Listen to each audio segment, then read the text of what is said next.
Happy Friday po sa ating lahat. Ako si Benison Estareja. Patuloy pa rin ang epekto ng dalawang weather systems po sa ating bansa.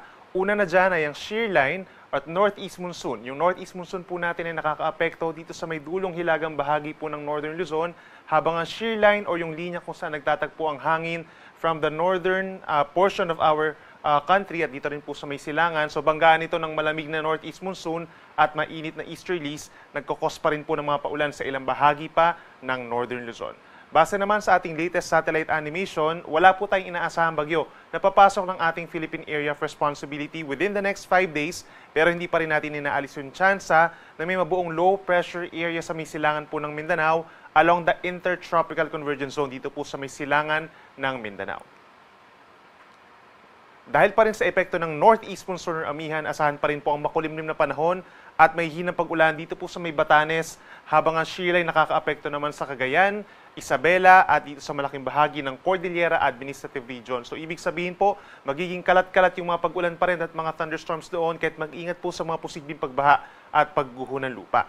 Ang natitirang bahagi ng Northern Luzon, particularly sa Ilocos Region, asahan din ang epekto ng northeast monsoon, kaya medyo mababa din po yung ating mga temperatures doon at meron lamang pulupulong mahinang ulan, habang ang Central and Southern Luzon, kabilang na ang Metro Manila, andyan pa rin po ang bahagyang maulap at minsan maulap na kalangitan.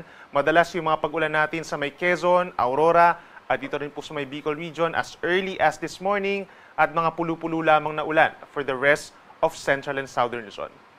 Temperature natin sa Metro Manila mula 24 hanggang 32 degrees Celsius at sa Baguio City naman malamig pa rin po mula 17 to 22 degrees Celsius. Sa ating mga kababayan sa Palawan at sa malaking bahagi ng Visayas, andyan pa rin ang bahagyang maulap at minsan maulap na kalangitan, lalo na sa may eastern and central portions of Visayas, at sasamahan pa rin ito ng mga pulupulong mga paulan.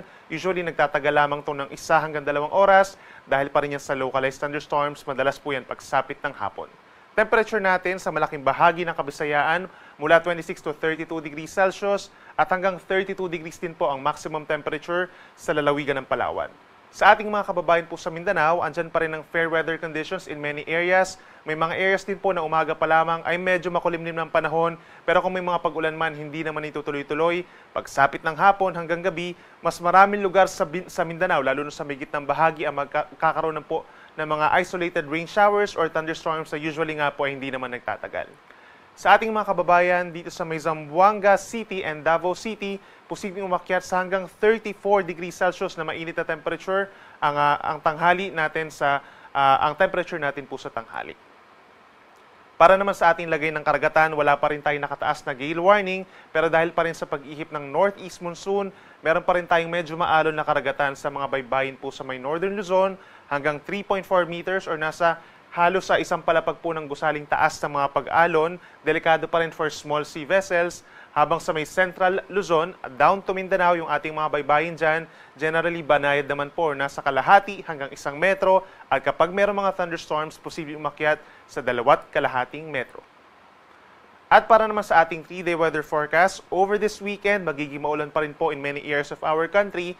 Umaakyat yung shear line natin, so aasahan pa rin sa may Batanes and Babuyan Islands ang kalat-kalat na mga ulan and thunderstorms. Habang malaking bahagi ng Eastern Visayas and Mindanao, asahan po yung mas madalas na tsansa ng mga ulan. Hindi naman siya tuloy-tuloy, pero minsan malalakas po ito, no? So make sure over this weekend, isama yung plano natin, isama yung mga pag-ulan sa mga plano natin at magdala ng payong bilang pananggalang po sa mga pag-ulan. Para naman sa araw ng Lunes, December 9, may mga areas pa rin po na magkakaroon ng mga kalat-kalat na ulan and thunderstorms. Ito po ay dahil sa shear line o yung banggaan pa rin po ng malamig na amihan at mainit na easterlies. Ang pinaka-aapektuhan po nitong shear line pagsapit ng Lunes at maring sa mga susunod pa na araw next week ay ang Northern Luzon, itong silangang parte po ng Central Luzon and Southern Luzon, kabilang ng Aurora, Quezon at malaking bahagi ng Bicol Region, even yung Northern Samar, asahan din po ang matataas na tsansa ng ulan early next week. So make sure po na meron tayong dalang payong at mag-ingat sa banta ng baha at pagguho ng lupa.